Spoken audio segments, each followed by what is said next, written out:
than just cutting fat.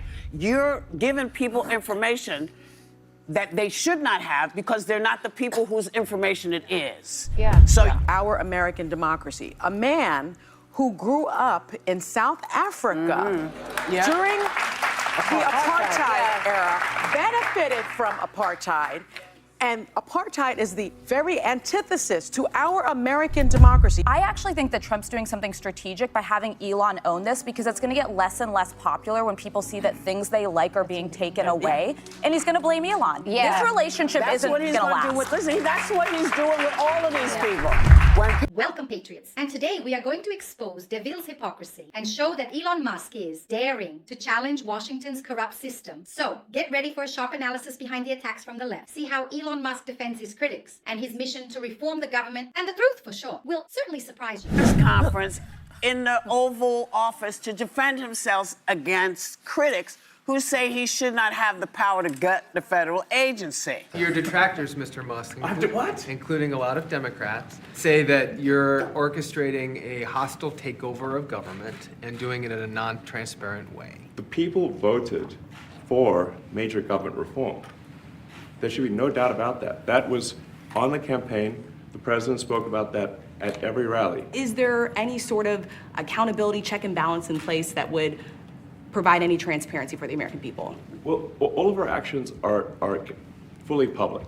So if you see anything, you say like, wait a second, hey, Elon, that seems like maybe that's, there's a conflict there. It's not like people are going to be shy about saying that. They'll say it immediately. Including you yourself. Yes. An example of the fraud that you have cited was $50 million of condoms was sent to Gaza. Some of the things that I say will be incorrect and should be corrected. So nobody's going to bat 1,000. Over the last decade, last 10 years, Musk companies, SpaceX and Tesla were awarded at least $18 billion in federal contracts, according to spending data.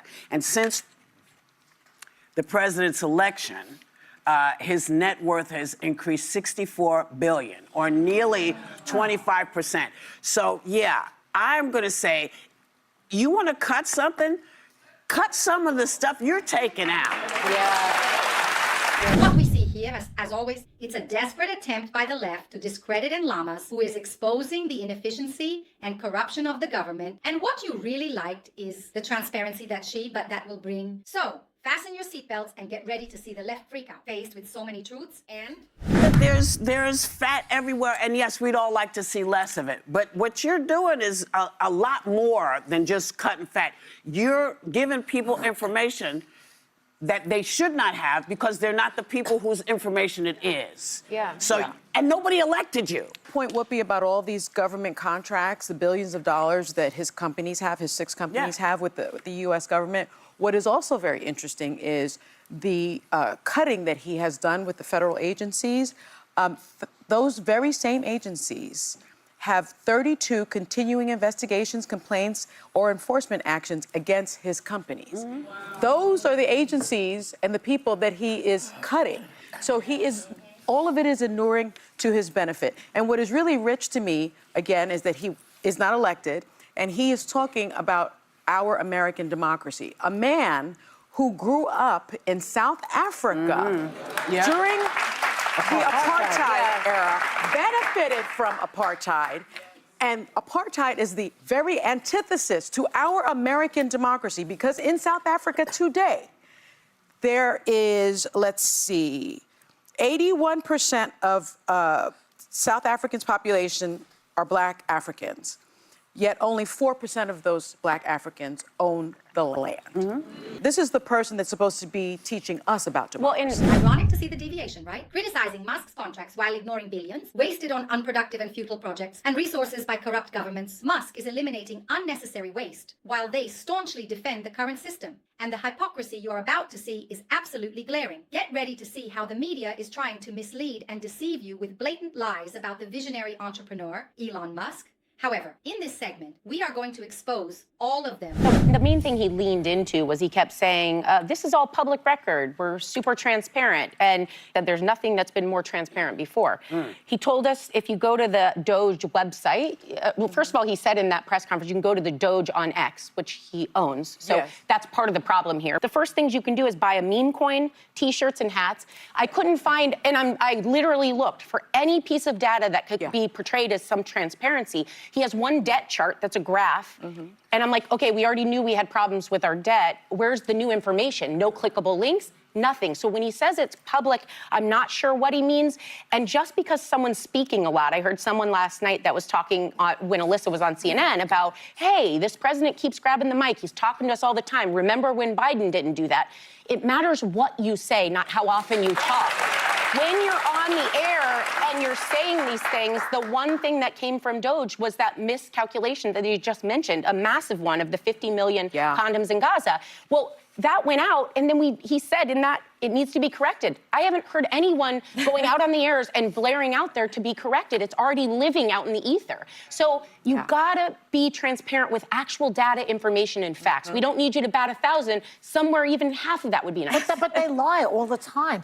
For 2 weeks, we heard this idea that they spent $50 million on condoms in Gaza.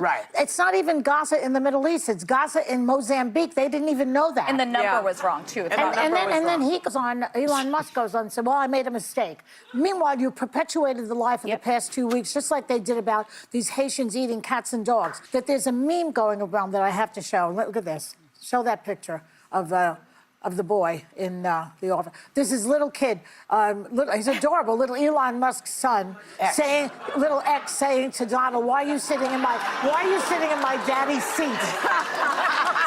The media is clearly desperate to find something in any way possible to tarnish Musk's image in a futile and pathetic attempt that will ultimately lead absolutely nowhere. Musk is being transparent and honest while the media spreads lies and misinformation, but the truth always prevails and is there for anyone who wants to see. Now don't miss it, folks, as we reveal Trump's absolutely incredible strategy in supporting Musk and how they are indeed together, truly working to end America's deep-rooted corruption. Listen, You said Elon Musk is the shadow president. I need them to really figure out how to keep my information. You know, you have all these things that come up on television. They say if you want to protect your information, and he's got these people going through your stuff. You don't know who these people are. Some 19-year-olds. 19-year-old kids. Now, I like 19-year-olds. I know a lot of 19-year-olds, but I would not give them my personal data. My general critique is this. Most Americans think, 55% of Americans think that the government is too large and they'd like to see some cuts. The Government Accountability Office, the GAO, nonpartisan, estimates the federal government loses between $233 billion and $520 billion a year in fraud. So go after that. That is totally legitimate. When they do release where they're cutting from, they don't tell us why they're getting rid of it, what they're replacing if a service is lost. And we've only seen a number of agencies kind of go through the Doge so far. He hasn't made it to DOD, for example. There is waste and fraud at the Pentagon. I work there. You could take out get rid of a lot of people. But there's also some incredibly important functions there that impact national security. You think of HHS, health, and if we had, God forbid, another pandemic, you don't want to find out later, oops, I didn't bat 1,000 and we got rid of that we needed. It's called throwing the baby out with the bathwater. But I do want to note one thing, because some people are like, Elon's actually in charge, it's not Trump. I actually think that Trump's doing something strategic by having Elon own this, because it's going to get less and less popular when people see that things they like are being taken away, and he's going to blame Elon. This relationship isn't going to last. Do. Listen, start keeling over because we're not getting the information about what illnesses are out there. And they haven't had an omelet in a year. I'm going to be like, it wasn't me. He doesn't do what he always does. He has this ability to slide out of everything, and everybody else eats the poo. Okay? As always, playing 4D chess by supporting Musk in his mission to reform the government. And he is undoubtedly aware that Musk is indeed facing significant resistance from the corrupt system, and also truly using his considerable influence to ensure that the reform is successful. The truth is that Trump and Musk are building a better future for America. Elon Musk is leading the fight against government corruption and inefficiency, and Trump is by his side supporting his mission, because only in this way will we have a better future for America, where transparency and accountability are priorities, resulting in a much stronger and and more prosperous America. And if you like these videos, I invite you to subscribe to this channel, activate the notification bell, share this video with your friend, leave your opinion here, as it is very important to me. Don't forget your like, which helps the channel a lot. And let's all together build a stronger America that is true to our values. Thank you very much to everyone. See you next time.